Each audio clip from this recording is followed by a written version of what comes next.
Welcome back to the channel. Today we're going to be discussing The Prophet by Kahlil Gibran.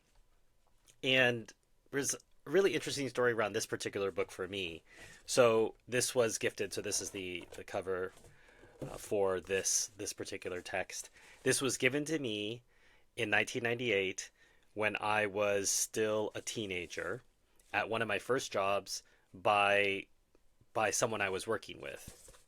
And inside he wrote, Stephen, a copy of this book was given to me by a truly good friend. It has become a treasured gift ever since. May it serve you as well in your journey through life. Okay. So I made it about three-quarters of the way through, and the reason I know that is because I found a bookmark from 1998 in here. This is from a calendar. But I never finished it for whatever reason. I read it and I don't know what I would have brought to the text as an 18, 19-year-old versus what I would bring now. Why I picked it back up again was I got to visit Kahlil Gibran's house, not his house, the museum, in Bishare in Lebanon this summer. And I thought it's probably time for me to go back to that. And I found that bookmark and I reread, obviously I don't remember what I had read when I was 18, but I reread the whole thing. And it's a lovely text. To give you some background, Gibran was born, I want to say, in the 1880s in Lebanon. His family immigrated to the United States, so he's often referred to as Lebanese American, but he was born in Lebanon, and he was a painter, he was a writer. I think The Prophet is his most popular work, and it's been translated in over 100 languages. So clearly, there's something that resonates with many people about it. I would argue that it's a book of natural philosophy, meaning there's advice, ideas, proverbs, which you can then apply to the various systems that you may use within your own life. Inside this particular edition, there are also some illustrations, some paintings of his. So the occasion for this was the prophet, the character, was in exile from his homeland.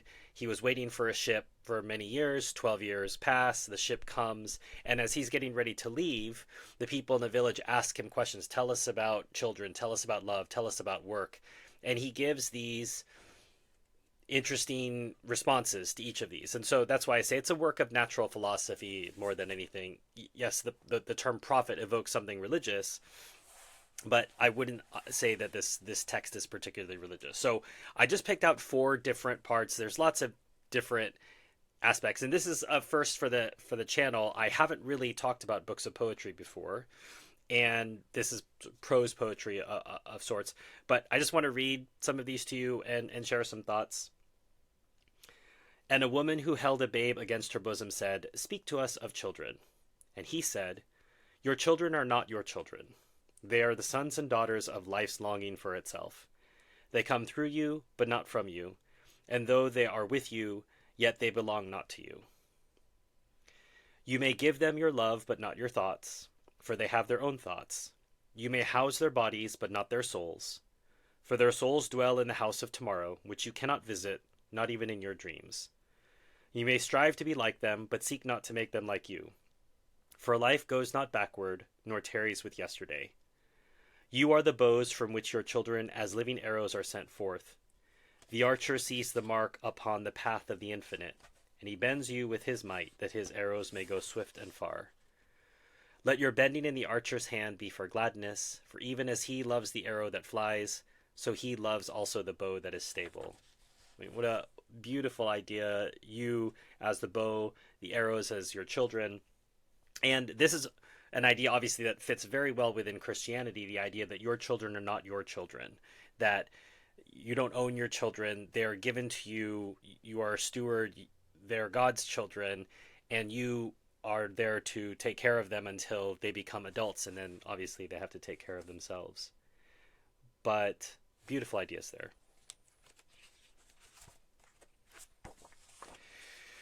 Then a plowman said, "Speak to us of work." And he answered, saying, "You work that you may keep pace with the earth and the soul of the earth. For to be idle is to become a stranger unto the seasons, and to step out of life's procession, that marches in majesty and proud submission towards the infinite. When you work, you are a flute, through whose heart the whispering of the hours turns to music. Which of you would be a reed, dumb and silent, when all else sings together in unison? Always you have been told that work is a curse and labor a misfortune. But I say to you that when you work you fulfill a part of earth's furthest dream, assigned to you when that dream was born. And in keeping yourself with labor, you are in truth loving life. And to love life through labor is to be intimate with life's inmost secret. But if you in your pain call birth an affliction, and the support of the flesh a curse written upon your brow, then I answer that naught but the sweat of your brow shall wash away that which is written. Now, obviously, he's referring to scriptural texts here when he says there's a curse written upon your brow, sweat of your brow, that this was in a sense, a punishment when our first parents were expelled from the Garden of Eden. But also within that same message is that work has a nobility in of itself. It's not something that should be pushed away. It's not something that say, well, that's for other people. I would just prefer to do nothing all day. That's not anything to be proud of. He says, which of you would be a reed, dumb and silent, when all else sings together in unison? When everyone else is contributing through work in their own ways, that you would not be working. So speaking here to the nobility of work, the importance of work, and even if you think of it, there's a mark and there's a curse, making work through the labor of your own hands, that there is still a nobility, there's a beauty to be derived from that. And I think in our world today, we don't imbue work with the nobility that it deserves, and it is something important. And a youth said, speak to us of friendship. And he answered, saying, your friend is your needs answered. He is your field which you sow with love and reap with thanksgiving. And he is your board and your fireside. For you come to him with your hunger, and you seek him for peace. And let your best be for your friend. If he must know the ebb of your tide, let him know its flood also. For what is your friend that you should seek him with hours to kill? Seek him always with hours to live. For it is his to fill your need, but not your emptiness. And in the sweetness of friendship let there be laughter and sharing of pleasures. For in the dew of little things the heart finds its morning and is refreshed. So there's a lot here, and I've spoken about this. I'll link to a review about Seneca and his notion of friendship. I remember saying at the time, he says, I would die for a friend, effectively. And I think in today's society where we have so many people that we meet with in a way that doesn't necessarily convey friendship, let's say there's a work colleague or the person who delivers your mail or the person you buy groceries from, these can be disconnected individuals who don't play an integral part of your life. But that notion of friendship as someone who I build something deep and abiding with, and that Seneca implies someone I would die for, I'd always thought of this as a deeper level of friendship, someone I could call any hour of the night to bail me out of jail, no questions. That is not something that I expect of all of my friends. But that doesn't make that level of friendship any more valid or more important than other friends in your life. So while I understood where Seneca was coming from, I still made room for our modern conception of friendship. But here he says, don't only seek hours to kill with your friend, seek with hours to live. And closely connected to this, on the very next page, and then the scholar said, speak of talking. And he answered, saying, you talk when you cease to be at peace with your thoughts. And when you can no longer dwell in the solitude of your heart, you live in your lips, and sound is a diversion and a pastime. And in much of your talking, thinking is half murdered.